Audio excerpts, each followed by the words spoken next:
In this video, you're going to learn how to monetize your .NET applications with Stripe. And Stripe is one of the most, if not the most popular payment processor. So the app you've been seeing behind me is what we'll build in this video. It's built using Blazor WebAssembly and has some example products the user can buy. If we press buy now, we go to the Stripe checkout page and then we can pay for our order. So I'll fill in some payment details, just the test credit card. All right. And then if I hit pay and don't save the card. So now the money is in our Stripe account and we land on the success page. Let's go back to the store. So if I open up the Stripe dashboard and go to payments and set it to test, we see that we received the payment. And in this tutorial, we'll also build a web API with an auto-generated Swagger UI that allows clients to do the CRUD operations on products, and it handles the interaction with the Stripe API. So that's what we'll build. So to build it, we'll first create the ASP.NET Web API with an Entity Framework Core SQLite database. Then we'll build our little storefront using Blazor WebAssembly and Bootstrap. Everything runs on the .NET 6 LTS version, and for the IDE I'll use Visual Studio 2022. You can download the source code for free via the link in the description. Now let's get started building. So we'll start by opening Visual Studio and then select create a new project, and let's go for the blank solution one. So you can just search for it, double click that, and I'll name it .NET Stripe Tutorial. Select the location you want on your file system and then just select create. Alright, and then Visual Studio opens up with this new solution opened. And let's start by adding all the projects. So I'll do the API first. So I'll right click the solution and add a new project. And I'll search for Web API. And let's go for this first result, ASP.NET Core Web API with the C# language. So I'll double click that, and for the name I'll do server. The default location is fine, which is the solution root. Then I'll select next. For the framework I'll keep .NET 6 LTS. I'll leave the authentication type as none. I'll leave HTTPS checked. I'll leave Docker unchecked. And I'll keep controllers checked. And I'll keep enable OpenAPI support checked. And keep do not use top level statements unchecked. And then select create. Alright, so our web API has been created. The next project will be a class library for the shared code between the client and server. So I'll right click the solution and add a new project, and I'll search for the library, right? And it's this first result, class library with the C# language. So double click that and I'll name it shared. And I'll keep the default location, select next. And for the framework, I'll keep .NET 6 LTS and select create. Then finally, we have the Blazor WebAssembly project. So I'll close this file and right click the solution again, add a new project, and I'll search for WebAssembly. And I believe this more purple one is the newest version. So double click that and I'll name it client, keep the default location, select next. For the framework, I'll again keep .NET 6 LTS, leave the authentication as none.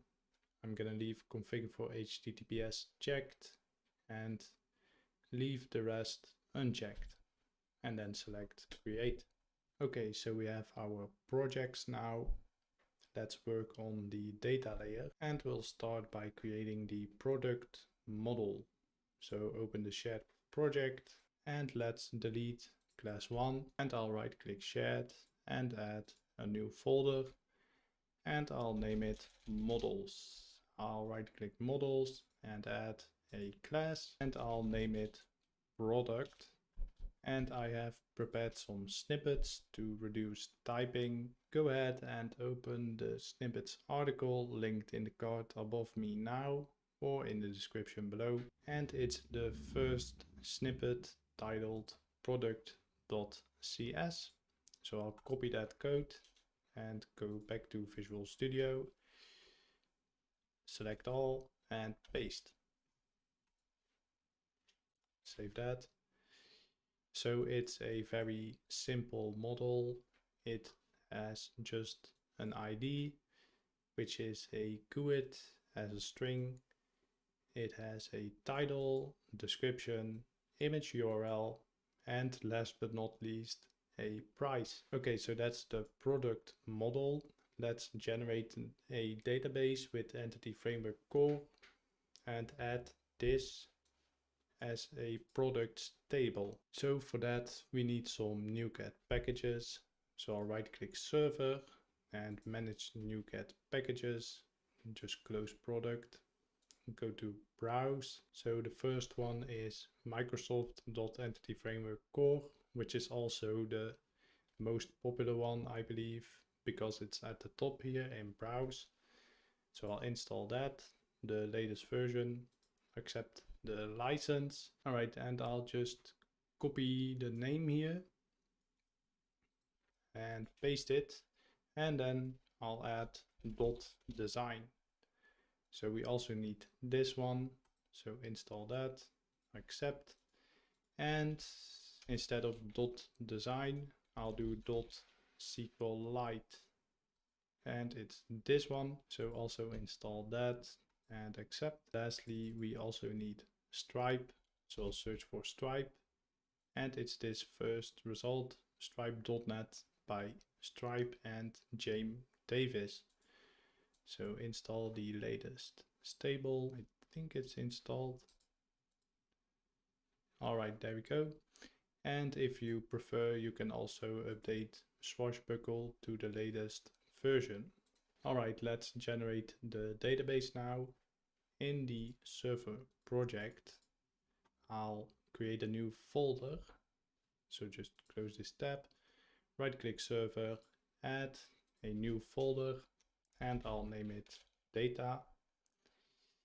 And in there we need a DB context class. So I'll right click data and add a class, and I'll name it app DB context. And I have prepared another snippet for this. So back in the snippets article, it's under the app DB context heading. Copy the code, go back to Visual Studio and paste. All right, so what's going on here? I'll explain it in a second. Let's first get rid of all the errors. So first of all, let's add a reference to the shared project. So I'll right click server and add a project reference and tick shared and select OK. So that gets rid of all the errors. So what's going on in this class? Well, we have a public sealed class named appDBContext, which inherits from or derives from DBContext. This tutorial is not about Entity Framework or API, so I'll keep it short. And if you're unfamiliar, you can consider the DBContext to be the main interface we have for interacting with Entity Framework. With it, we can do a lot, but the biggest thing is that it allows us to interact with our database. Then we have a DB set, and for the generic T entity, we pass in our product model, and that will become our products table in SQL. Then we have the constructor, and after that we override onModel creating. And in here we seed 20 example products. And one thing to note is the image URL, and for that I used lorem pixum, and that just gives us some free test images. And finally, in this method we say modelbuilder.entity of type product .has data, and then we pass in the products to seed, and that instructs Entity Framework to do the actual seeding. Okay, so with that done, we need to add our appdb context to dependency injection. So I'll open program.cs, and on line 9 below add swagger.gen, I'll add it. So it's builder.services.add db context. And for the generic, we pass in the app db context we created. And your Visual Studio may look a little different from mine, because recently I have started using ReSharper, and I can highly recommend it. But it shouldn't look too different from the default IntelliSense. Add a semicolon here. Alright, so let's pass in some arguments. I'll do an options and use a lambda expression, and then I'll do options.use SQLite. Just hit tab there. Then we need to specify a connection string, and that's going to be data source equals /, I'll just go to the right, /data / app db.db. And the format needs to be like this, so make sure you have that, and this will be the name of your database. So we say the current directory, then the data folder, and then appdb.db. Right now we are ready to generate the database. So I'll open a terminal. If you don't see a terminal, you can go to View Terminal. So that's going to be a developer PowerShell for me, and we'll use the Entity Framework command line tools. If you don't have it yet, just run this command. So .NET tool install --global .NET-EF. Alright, and if you have that installed, you can do .NET EF migrations add, and for the name I'll do first migration, and for the output I'll do -o, and then quotes data / migrations, and that's going to be the output directory for the migrations. So enter that. So there we go, the migrations show up, and that contains the changes to be applied to our database, and in this case it will also create the database. And to actually generate the database, we can do .NET EF database update, and that will apply all the migrations. So there we go, our database has been generated. Now let's add API endpoints so that we can do the CRUD operations, and I'll just rename the example controller for that. So I'll expand controllers and open weather forecast controller, and click on the class and rename it with Ctrl+R. And again, your rename may look a little different if you're not using ReSharper, but it shouldn't be too different. So instead of weather forecast, I'll do products. And I'll also rename the file to reflect this change, and then hit select next, and there we go, it has been renamed. Alright, let's grab the code from the snippets article again. So that's going to be under the products controller heading. Copy that, back in Visual Studio, select all, and paste. So this is just a basic API that allows us to perform the CRUD operations. Let's run the server project with F5 and see what we have. So a nice auto-generated UI shows up. And if I get all the products, you can see that we get the 20 seeded products in the HTTP body. Alright, so feel free to test the other endpoints. Moving on, I'll stop it from running and we can delete this weather forecast model. Alright, let's now focus on setting up Stripe. You'll need a free Stripe account. So go ahead and sign up for that if you haven't already. I'll leave a link to that in the card above me now. Alright, so once you have a Stripe account, sign in and go to your dashboard or home, and then in the top right activate test mode. And then you, in this little get started card, you'll see your publishable key and your secret key, and we're gonna store those in the server project app settings, and I have prepared another snippet for that.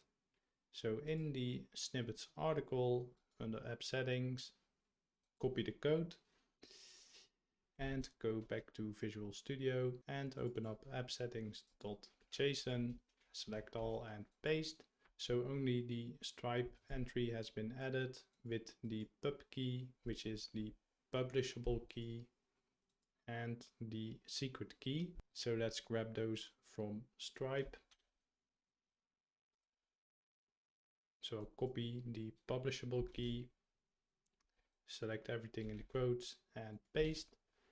And I'll show the secret key.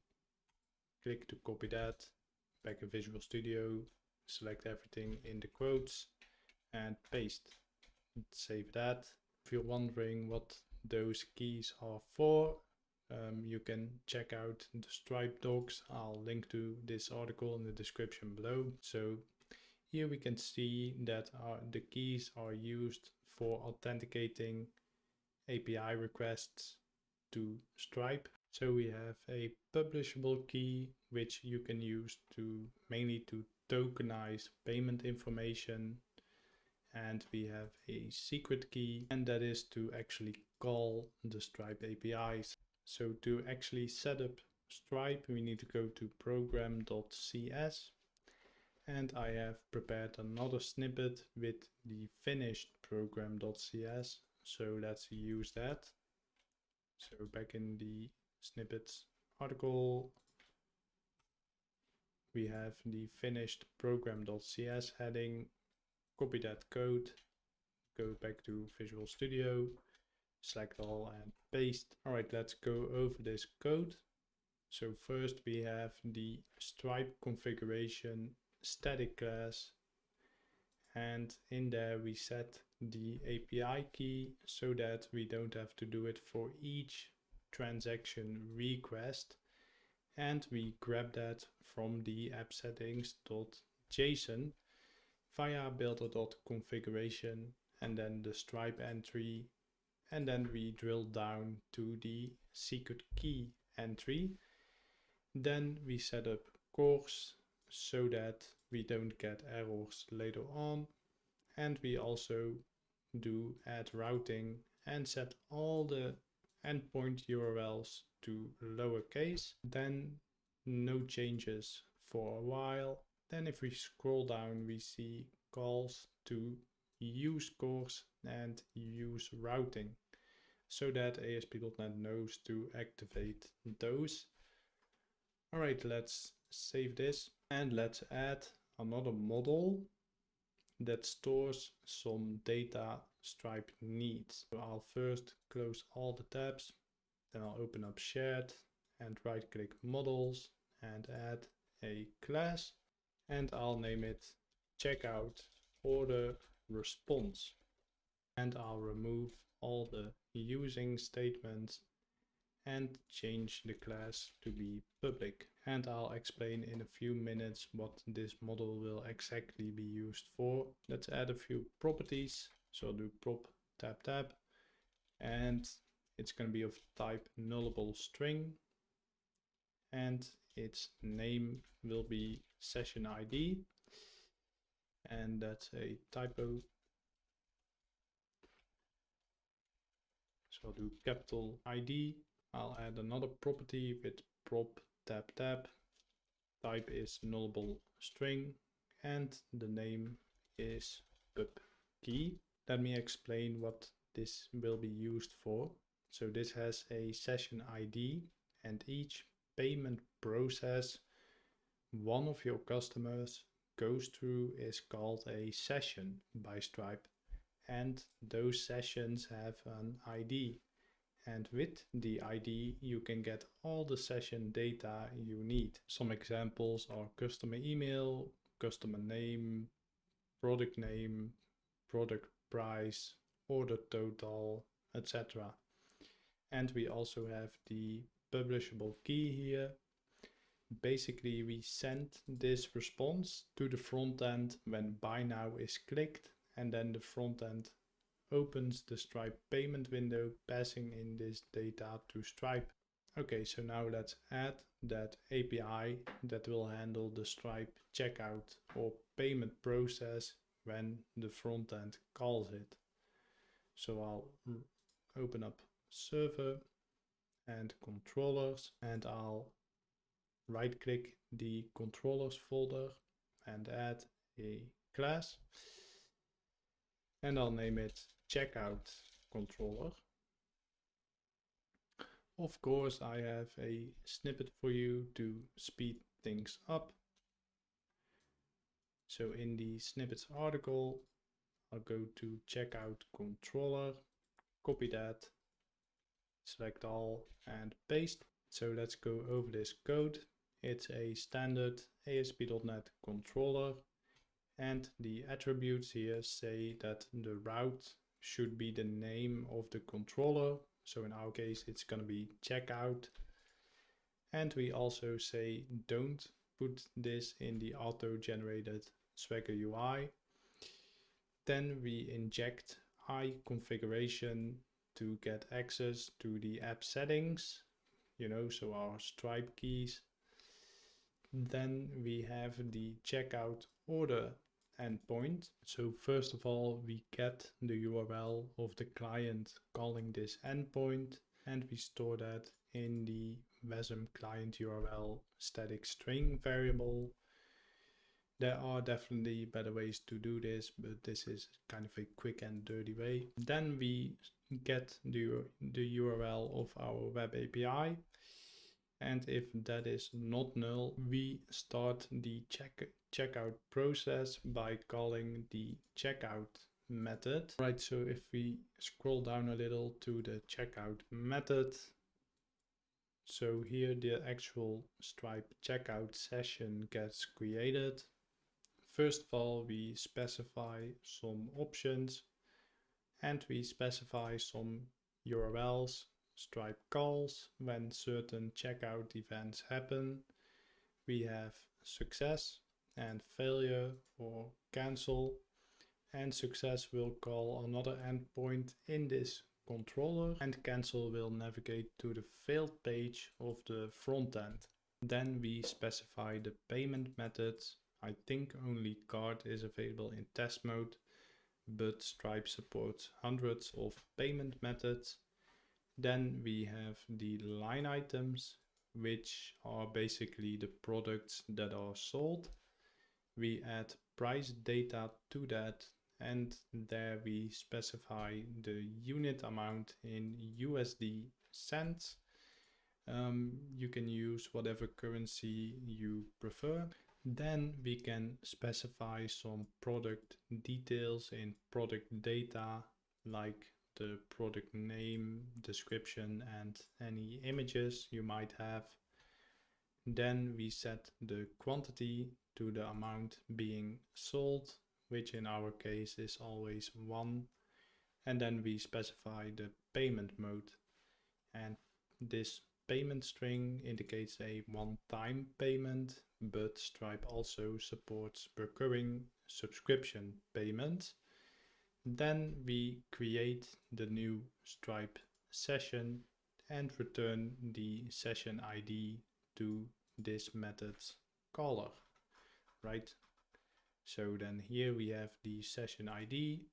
We also grab the publishable key, and here the checkout order response comes into play.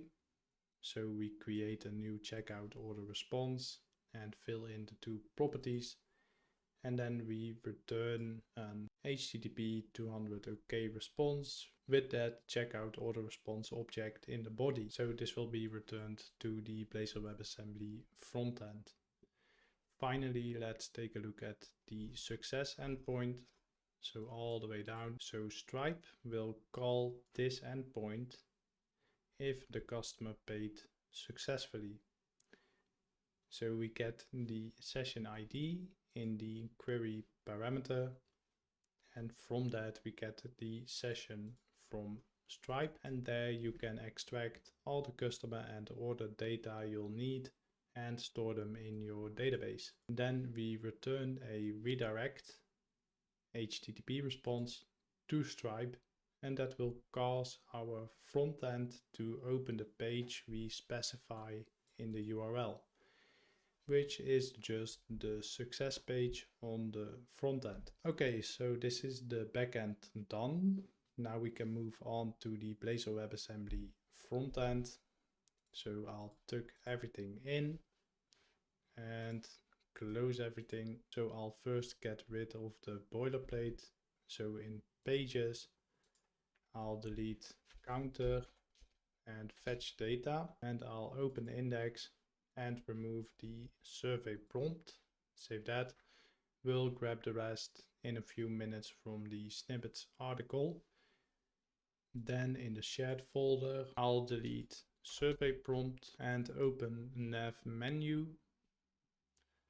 And I'll delete all the nav links and their divs except home. Then in root, I'll delete the sample data folder. So while we're in this folder, let's add some JavaScript that interacts with Stripe. So I'll right click root and add a new folder and name it JS.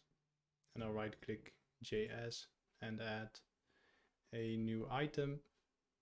I'll scroll down a bit and select JavaScript file, and I'll name it checkout. Enter that. So that's created. And let's grab the code for this from the snippets article. It's under the heading checkout.js. I'll copy that back in Visual Studio, paste and save it. So this code is responsible for redirecting the customer to the Stripe checkout page. And you might wonder, we have const Stripe equals Stripe. And where does that come from? Well, we import that from the Stripe CDN. So in index.html, also in root, let's grab the code we need to add from the snippets article again. So the JavaScript imports, I'll copy it, and back in Visual Studio, below the framework JavaScript, I'll paste and hit Ctrl-KD to reformat. Save that, and then back in checkout.js, I still have an error. And it says my current language level is wrong. So I'll alt enter that and change the language level. Alright, I'll close all the tabs, tuck everything in. Now the last step is to implement the UI. And for simplicity, I'll basically do everything in the home page, so index, and I'll add all the logic in a code behind file. So I'll click index and select everything with Ctrl A, copy it with Control C, then I'll right click pages and add a class, and then paste index.razor and just add .cs. So here's our code behind file. Alright, and let's grab the code for this from the snippets article. So it's going to be in index.razor.cs.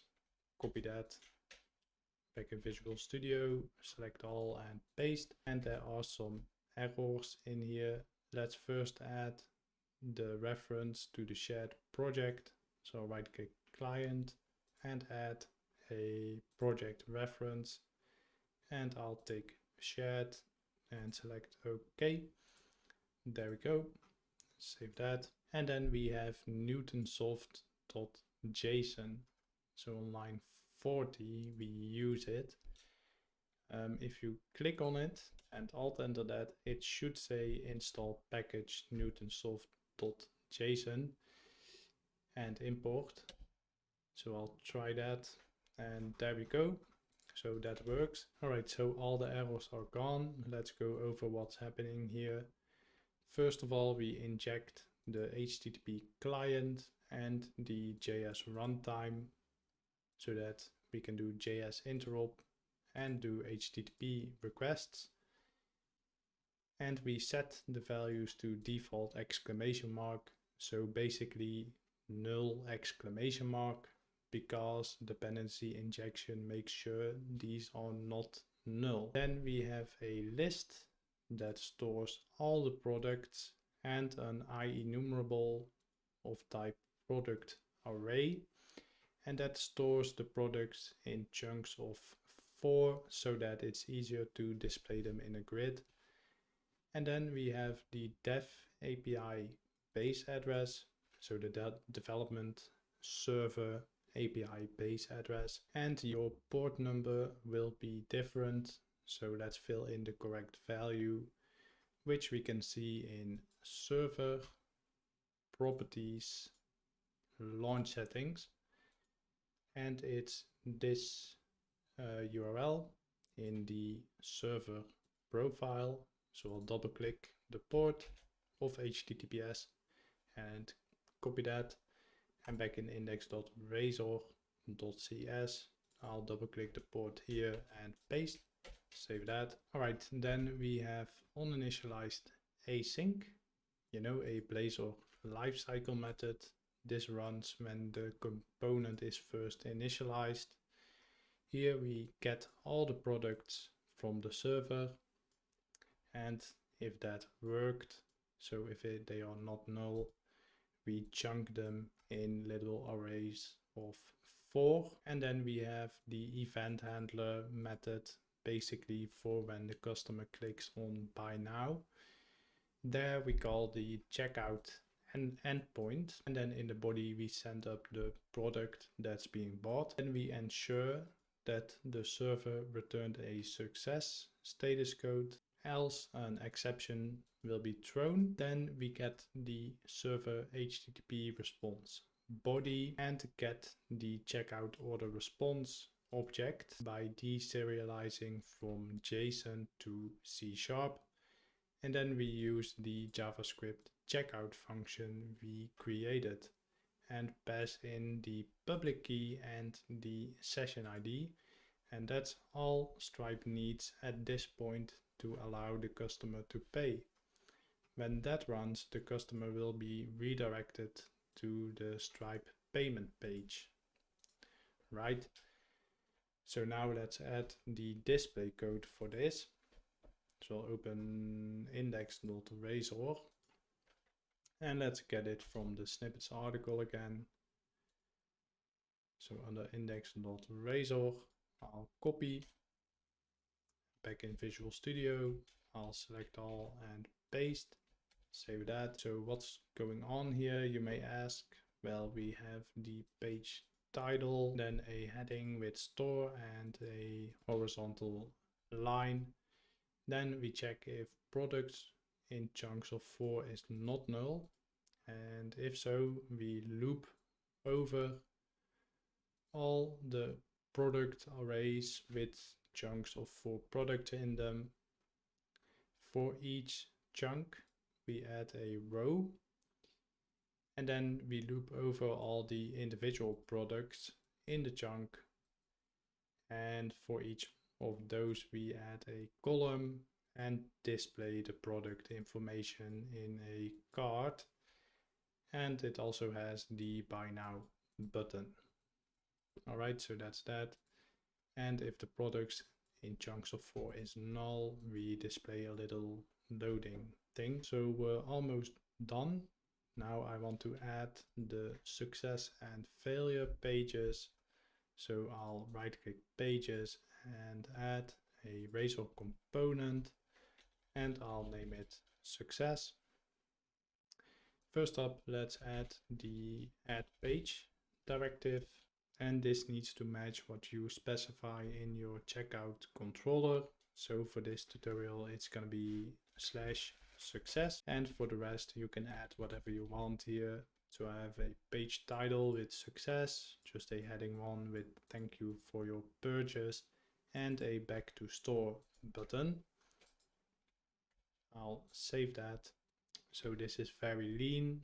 Now the failure page, I'll copy and paste the success page and rename it with F2 to failure. Open it. I'll just close all the other tabs.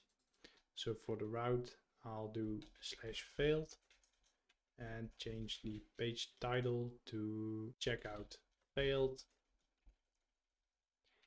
And in the heading 1, I'll do checkout failed. Please try again. And I'll leave the back to store button for what it is. Alright, so we are done with the tutorial. Let's take a look at what we have built. So we need to start both projects. Just tuck everything in. So I'll right click the solution, go to properties, and for the startup projects, I'll do multiple startup projects and set client to start and server to start and hit OK. And now if we start it all up with F5, we are greeted by our little storefront, and it lists all the products with the prices we specified during the seeding. So let's buy something, and I'll go for this tree. So I'll hit buy now.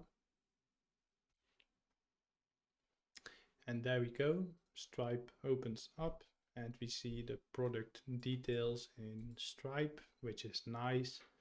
Now to actually pay, we can fill in some test data, but first let's test failure. So I'll hit the back button, and then we come on the failed page. Nice. So let's go back to the store, and I'll buy the first product again. And let's try to pay now. So for the email, you can fill in anything like t@t.com, and Stripe provides a testing credit card. The card number for that is 42 repeated, so 42, 42, 42, 42, etc. And then you need to specify an expiry date, which is later than today. So I'll do 10/25, and you can fill in any CVC, credit card verification code. I'll just do 123. And for the name on the card, you can do anything. I'll do my own name.